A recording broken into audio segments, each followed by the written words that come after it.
Tay, kami naman! Ako po si Dintan ng luksod po ng Muntinlupa. Umaga po ako rito sa may luksod ng Maynila para po ipakita po yung suporta ko po kay Tatay Digong. Natulungan po ako ni Tatay Digong. Kung hindi niyo po naitatanong, ang yumao ko pong asawa ang pangalawang kaso po ng sacral cordoma dito sa may Pilipinas.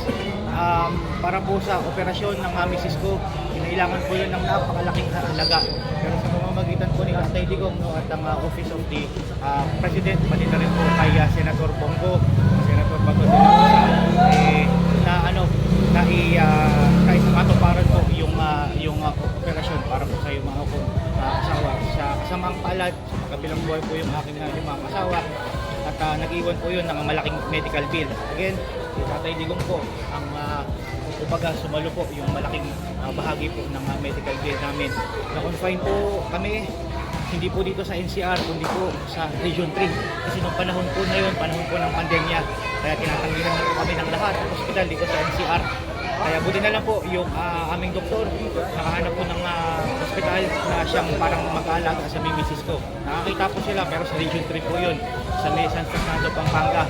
Alam niyo po kung ano po yung naging dahilan para makuha ko po yung mga gamot ng misis ko gamit ng misis ko po dito sa amin sa may Muntinlupa dahil po sa pinagawang Skyway 3 ni Tatay Digong. So maraming po salamat Tatay Digong. Hopefully ito po signature campaign po dito mapalaya po kayo. Bring him home alive. Sir, mayroon lang akong tanong kasi ni Tatay Digong may 100 million ba no na nakalaan sa ating mga itong ospital.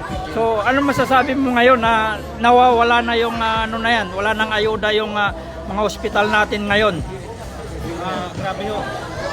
Alam niyo ho, ang pondo ng taong bayan po na para po sa healthcare ng mga Pilipino ay dapat yung mga Pilipino po napupunta. Hindi po yan dapat napupunta sa bulsa ng mga kurakot. Ayan po, yan yung boses ng ating saan pa kayo galing, sir?